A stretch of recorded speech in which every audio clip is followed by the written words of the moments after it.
Guys, ada satu statement kalau kita tengok yang mengatakan bahawa Indonesia itu memang adik-beradik kami yang ketiga, dikatakan oleh Soviet daripada dahulu sampailah pada masa kini, guys. Adakah ini benar, guys? Jom kita tonton video ini.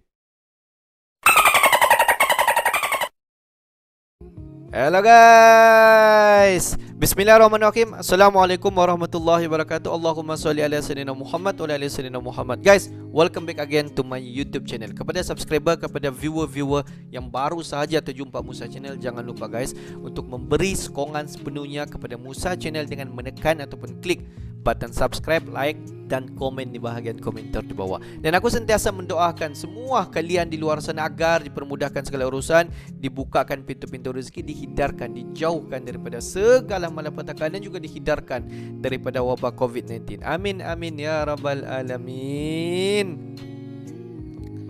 Guys, seperti biasa hari ini kita akan buat sedikit lagi video reaction kalau kita tengok di channel Bagi-Bagi. Dan kalau kita tengok judul video yang kita akan react hari ini, di mana dikatakan Indonesia itu adik ketiga kami Soviet daripada dahulu sampailah sekarang, guys. Wow.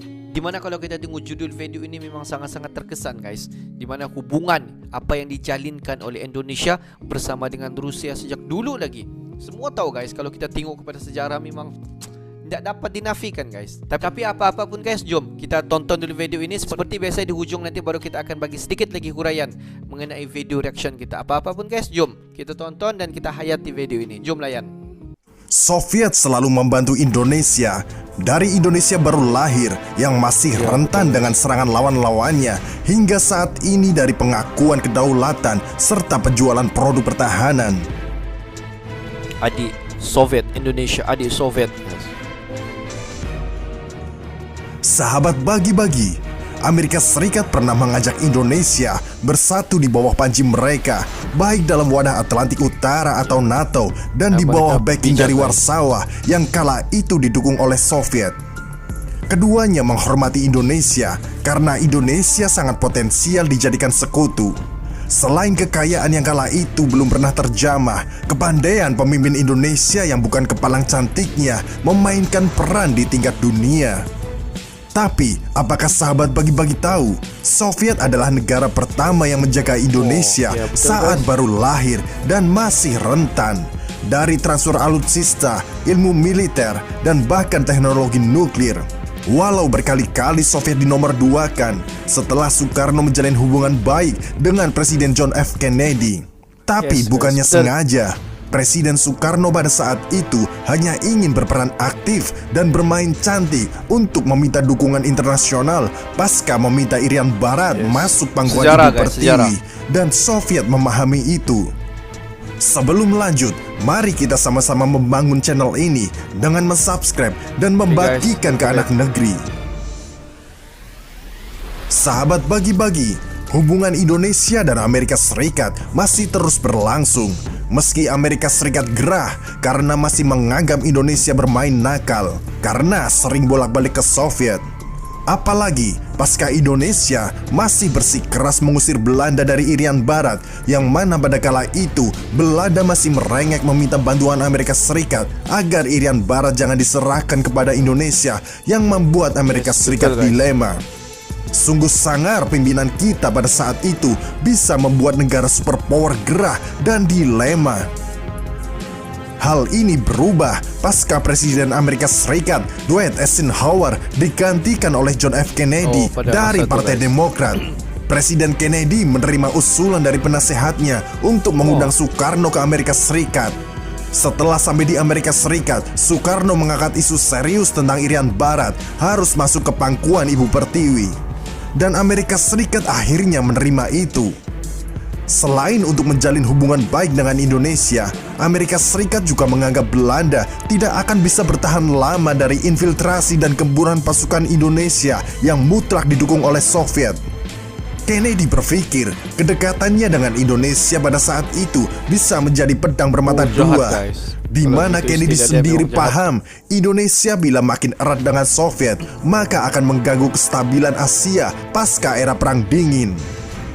Indonesia dianggap bisa jadi negara penyeimbang di Asia yang sekarang malah China yang berhasil pasca dimentori Rusia untuk mengganggu keseimbangan dunia pada kala itu, yang membuat Inggris akhirnya membentuk FPDA untuk mengitari Indonesia. Kedekatan Kennedy untuk mengambil hati Indonesia ternyata tidak mendapat semua dukungannya di negaranya. Dan memang Kennedy merupakan salah satu presiden yang eksentrik di Amerika seperti Soekarno dalam mengambil keputusan dan akhirnya membuat dia terbunuh. Banyak teori konspirasi di sini, tapi lain kali saja admin bahas. Pasca kematian Kennedy inilah hubungan renggang Indonesia dan Amerika terjadi, di mana Soekarno masih berpikir bahwa banyak Kongres Amerika yang tidak senang kesepakatan saling menguntungkan Indonesia dan Amerika atau Soekarno CS terjalin. Maunya mereka Indonesia tidak layak sejajar dalam kesepakatan, tetapi harus patuh dan menjadi kacungnya Barat. Disinilah Presiden Soekarno memahami betul tentang konspirasi yang terjadi, dan lagi-lagi Soviet masih menyambut terbuka Indonesia. Walau sedikit kekecewaan Soviet saat Soekarno dekat dengan faksi ormas rivalnya, yaitu Amerika. Padahal Soviet sudah banyak transfer teknologi militer untuk membantu Indonesia yang baru lahir dan rentan itu. Tapi lagi-lagi Soviet siap membantu karena Soviet paham konsep dan gagasan besar pemimpin nomor satu Indonesia itu. Apalagi pasca kematian sahabatnya John F. Kennedy membuat Soekarno semakin keras mengancam Barat, dari mulai mengusik Australia, Malaysia hingga Singapura. Soekarno juga makin hari makin anti terhadap konsep-konsep Barat yang dianggapnya neoliberalisme gaya baru. Maka Soekarno mengikrarkan perang terhadap konsep Barat. Barat saat itu yang melihat Indonesia makin hari makin brutal, mulai menyusun strategi melawan Indonesia. Barat sudah kelelahan dalam melawan Vietnam dan lainnya mulai enggan berhadap-hadapan lagi secara kekuatan militer. Apalagi pasca Soviet bersikeras bahwa Indonesia boleh mendirikan pabrik senjata dan pengolahan logam mereka dengan kekuatan hak veto Soviet. Indonesia pada kala itu kekuatannya makin menggila. Soviet sayang betul kepada Indonesia. Semua transfer menguntungkan pihak Indonesia. Bahkan Soviet belum pernah sekalipun meminta imbalan seperti sumber daya alam atau lainnya. Yang dipikirkan Soviet adalah membendung kekuatan Amerika Serikat dan kawan-kawannya agar tidak makin melebar pasca Perang Dingin. Sahabat bagi-bagi, Soviet tahu bahwa Indonesia adalah kekuatan baru untuk memecah kekuatan di Asia. Dengan wilayah dan sumber daya alam yang besar serta karakter masyarakat yang masih barbar, maka Indonesia wajib diberi dukungan. Dan satu lagi, proyek raksasa membentuk kekuatan Indonesia di sisi nuklir pun sudah mulai ditransfer. Sahabat bagi-bagi, kedekatan Soviet Indonesia tentu membuat Amerika Serikat dan sekutunya kalang kabut. Dan tidak bisa membentuk ini hanya dengan kekuatan militer saja, di mana selain kemampuan Soekarno mengkoordinir negara-negara dunia ketiga, omongan Soekarno juga memiliki kemampuan mengakomodir negara-negara lain agar sepaham dengan Indonesia, seperti KTT Asia Afrika dan konferensi meja bundar. Maka dari ketakutan Amerika tersebut dirancanglah strategi paling fenomenal dengan kode sandi domino yang menggelincirkan Indonesia, bahkan sampai Soviet ikut terbelah-belah menjadi seperti Rusia sekarang ini dan Indonesia sekarang ini. Pasca pergantian rezim, ternyata lagi-lagi adik ketiganya Indonesia menyakiti Soviet dengan konsep KRI Rian dan menjaga jarak dengan Rusia pasca Orde Baru dan menanamkan konsep bahaya laten terhadap yang berkaitan dengan Kremlin. Tak hanya sampai di situ saja, kali ini kita pun lagi-lagi mengecewakan Rusia pasca pembatalan Su-35 yang diganti Rafale pasca ancaman dari Amerika Serikat. Padahal embargo senjata terhadap Indonesia pasca Timor Timur, hanya Rusialah yang bersedia menjual senjata ke kita tanpa mengindahkan Barat.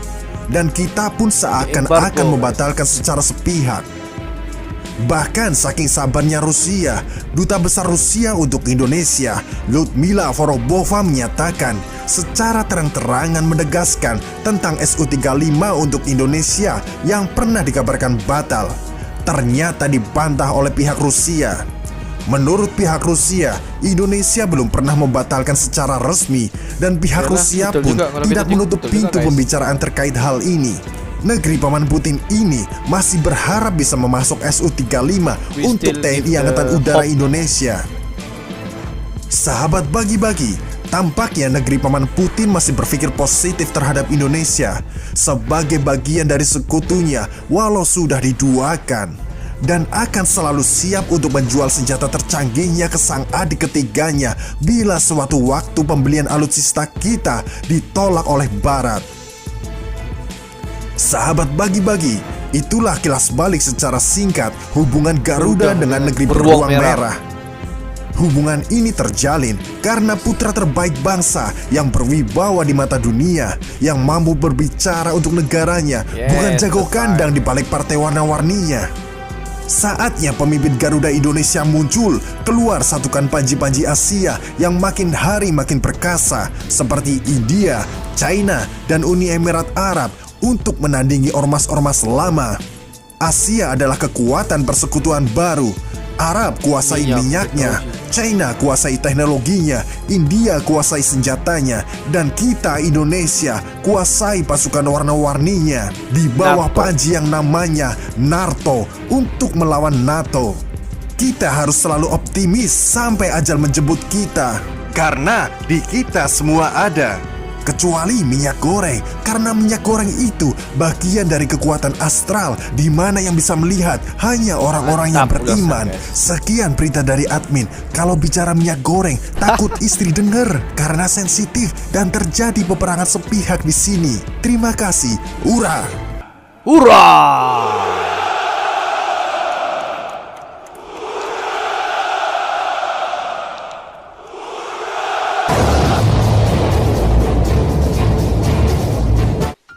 Guys, aku suka statement yang disampaikan oleh si admin bagi-bagi, di mana dia katakan China akan menguasai bahagian teknologi. Di mana kalau kita tengok tanah Arab ataupun Mesir akan menguasai minyak, tengok Amerika Syarikat akan menguasai segala teknologi ketenteraan, semua alutsista lah guys. Dan kita ni apa guys? Apa yang ada dengan kita? Tapi kalau kita tengok Indonesia ini mempunyai banyak. Kalau kita bercerita mengenai alam semula jadi, ya, mungkin Indonesia akan menguasai bahagian alam semula jadi. Tidak mustahil guys. Tapi hari ini bukan itu tajuk kita guys. Hari ini kita akan tengok dikatakan Indonesia ini dikatakan di mana Uni Soviet mengatakan bahawa Indonesia ini adik ketiga kepada Uni Soviet. Di mana kalau kita tengok ulasan yang telah pun diulas oleh si admin bagi-bagi, memang sangat-sangat apa yang aku ingin katakan sama guys. Jadi tidak perlulah aku ulas begitu panjang sekali. Cukup aku katakan kita tengok kepada sejarah daripada sebelum ini. Dulu guys, pada zaman dahulu di mana hubungan Indonesia bersama dengan Uni Soviet pada masa itu memang cukup akrab. Di mana kalau kita tengok semasa perang dunia, di mana pihak Belanda yang ingin menguasai Indonesia pada ketika itu, negara pertama yang membantu Indonesia adalah Uni Soviet.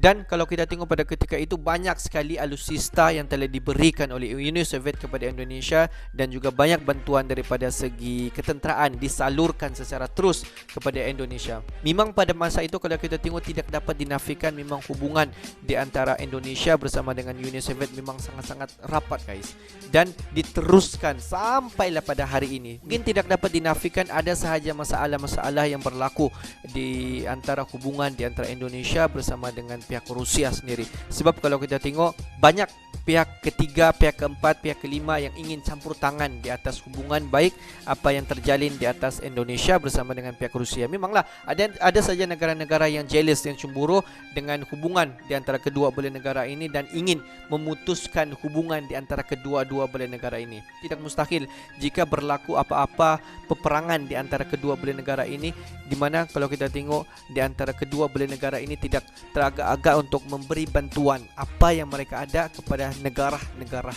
tertentu.